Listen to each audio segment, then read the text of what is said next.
Hey guys, welcome back to another episode of MTOK News. Now you're probably a little confused as why this video is so short this week. Well, you notice that we have not been doing MTOK News for the past few weeks, and it's unfortunately due to a conflict in our schedule. Somehow lined up with every Saturday. Anyway, but anyways, we are back together. But we're going to just focus on the hot topic for this week, just to say, get you guys reintroduce you guys back to MTOK News. Don't worry, next week we promise that there'll be a full-length MTOK News session. But this week we got a hot button topic that should get your what term would I use? Blood boiling, John. What would you use? I don't know. I'm too tired to think of a term right now. Raising your blood pressure. Otherwise, which John, after John read this, and just we usually have like a little short conversation before these. And so me and John were talking. I can tell he was getting really heated in the discussion. Well, I mean, this is a heated issue for me. This is a passion that God has laid on my life to combat. It's an injustice. That's why you were heated. It wasn't like you were being disrespectful in your heat. No. You were very respectful and you were very passionate about what you should. Every Christian should be very passionate on this subject because, I hate to say it, but you're on either one side or the other. But you know what? I think we do need to introduce what this topic actually is. So many of you should already know this if you're paying any attention to the news or to your coworkers who may have already seen the news and are telling us, or you've been in social media and you've seen this. It's about the controversy over the new Texas abortion ban. And to start off, John, what's your opinion on the ban? Just first off, without any extra information, what's your opinion on the ban? I think it's great what Texas is doing. They are standing up for the most oppressed demographic of people in our society, and that being unborn children who do not have a voice to speak for themselves. The state of Texas has said, no, you can't just ruthlessly kill them just because you want to. And the ruthless killing that they are referring to, first, let me give you my opinion before we go actually into that. I do agree that Texas, in their ban, is right to ban the abortion. That's their sovereign right as a Texas government. Now, the constitutionality of it is another discussion, but I leave that up to someone better qualified to look at more of the U.S. legal matters. But as far as the biblical legal matters, all life is sacred, no matter who produces that life. Well, no matter how that life came about, all life is sacred. There we go. Thank you, John. All people are made in the image of God. And, Scripture doesn't give room for reasons to kill someone just because. Now, does Scripture give a reason to kill? Yes, and that's if you commit murder. If, in Genesis 9, God says, if a man sheds blood, by man shall his blood be shed. But these aren't, death row inmates. These are little children. These are babies who have not even taken their first breath yet, who have not even got to see the light of the world yet, who have not even got to let out their first cry yet. Mm-hmm. And these are innocent. And so there is no prescription to taking their life. Agree. And in the one part of the abortion ban, I actually did cover this a few weeks ago in our MTOK News for the national news, where I talked a little bit more in depth about what the ban actually meant, and this was before it was actually enacted. And what prohibit was the D&E form of abortion, which is dismemberment abortion, which means that the doctor will go in and pull parts of the baby out. Yeah, And this is that's very gross for me. And pardon me for saying this. And if John, I didn't discuss this with him earlier, but this is a violation, a physical violation of a human body, not this just the one. Hold on, barbaric. No. What I mean by that is not just. I'm not saying it's violation of the human body. I'm not just talking about the woman, and I'm talking about both the baby and the woman. I mean, you're having somebody come into a woman's body with metal instruments to pull out a baby and doing this multiple piece by times. Piece. And this is sickening, barbaric, and a very barbaric practice. The other forms of abortion are more humane to how this is. This is inhumane. I will say this. We demonize cultures for torture and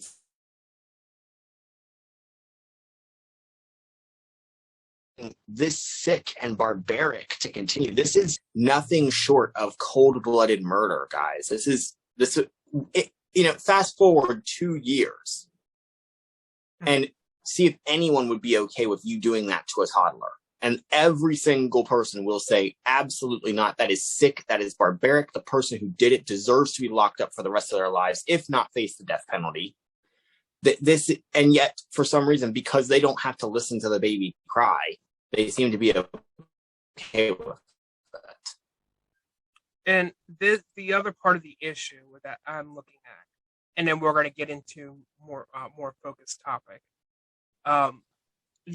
And throughout our history, you've seen heroes, great heroes and honest heroes, serving on the side of Christ, who stood up and fought oppressive dictatorships, who would do stuff very similar to this, were very barbaric in their practices, committing inhumane acts against a group of people.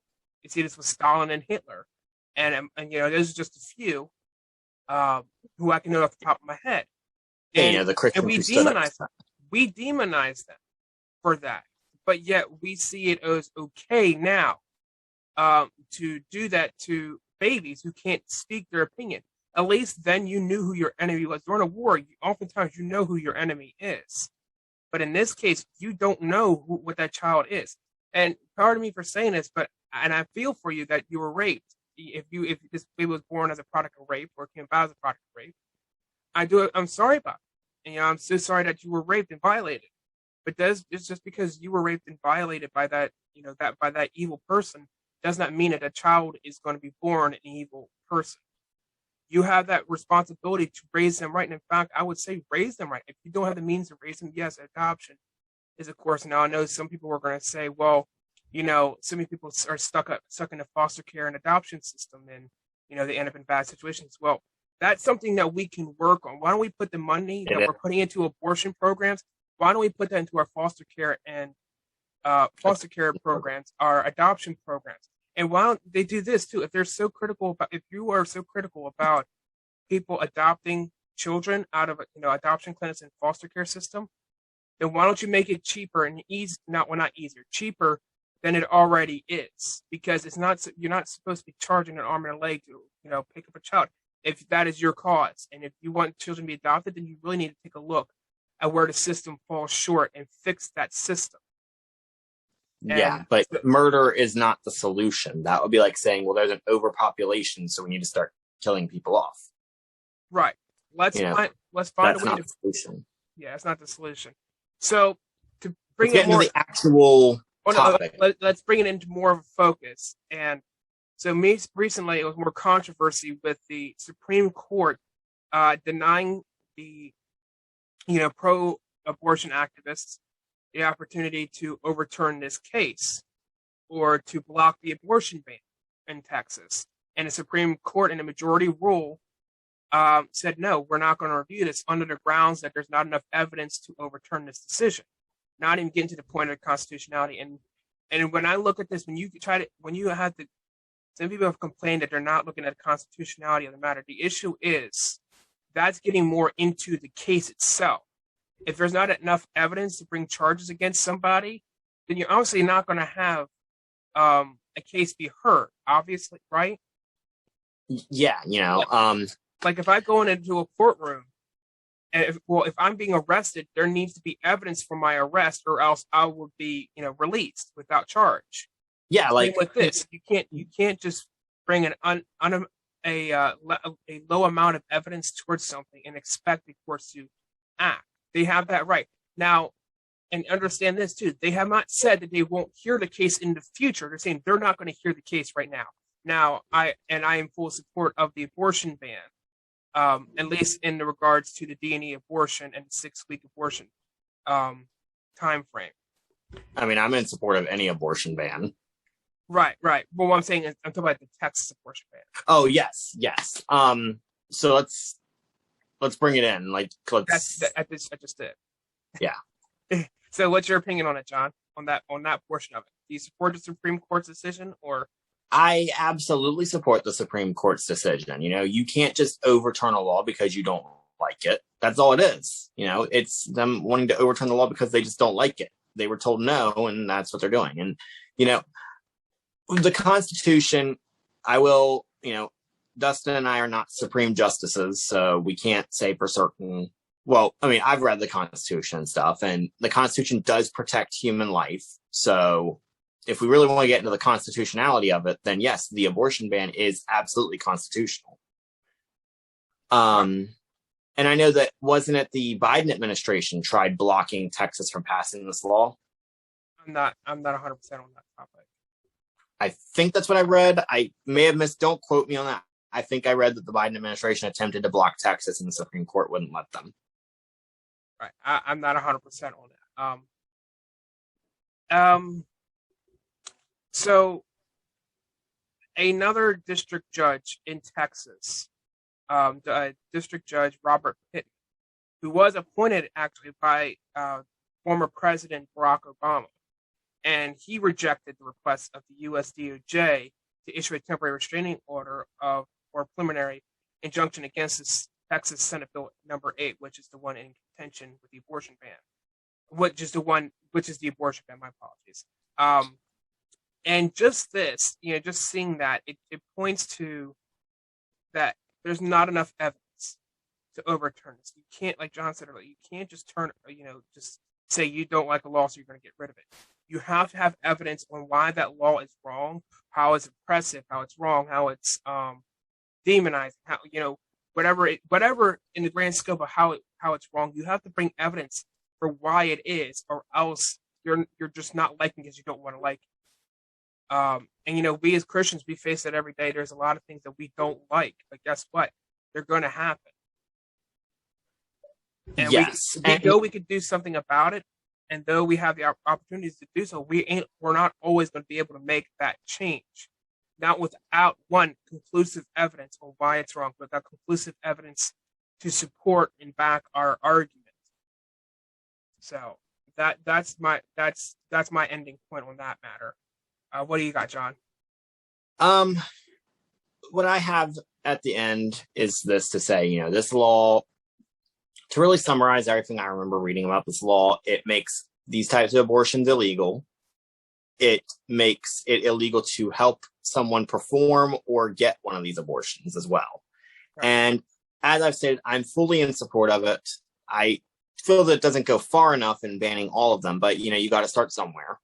Exactly. And I believe the Supreme Court has made a very wise decision in their saying that there is not enough evidence to hear this case out. And I believe even if it does come to court, as we reported several weeks back, Roe v. Wade is already under contention, that they are looking to overthrow these court decisions that happened when there was inadequate science. And if that happens, then we can really make a very long stride in ending a very deep-seated injustice that exists in our society, a criminal injustice that has allowed for the oppression and mutilation of countless human beings just because of where they happen to be at the time. Right, and so that concludes our hot topic for this week. I hope you guys really enjoyed it. And if you're on either side, or if you have an opinion on this matter, please share it with us. We do really want to hear it, because we care about your opinion, because you may bring up something that we may have missed, whether you agree or disagree with us. As always, be respectful. We monitor the comments, guys. We do monitor comments. We don't deal with bullying from either side. And I've seen, you guys are subscribers. You guys have been very kind on our comment section. So this goes without saying, just be respectful down there. If it does get heated, here's a few tips. If you get heated, because I know this can get really heated at times. If you find yourself getting very angry, please wait until you have calmed down before you write the comment, because words, you can't take your words back once they're said. No, and so words can harm you very much so. They can. So wait until you calm down. If it means closing out the app, you could continue to think about it for the rest of the day. but wait until a point where you're calm enough where you can think logically before you actually reply, because you may come around to their line of thinking, or you may find a new way to rebut or to respond to them. So my advice would be this. If you feel like you're getting fired up, stop, write down what you want to say on a piece of paper, then leave it alone for an hour, come back, look at it again, and really think before you write it, like before you type that into the comments section. Right. So again, thank you guys for sticking with us. I hope you have a most blessed day.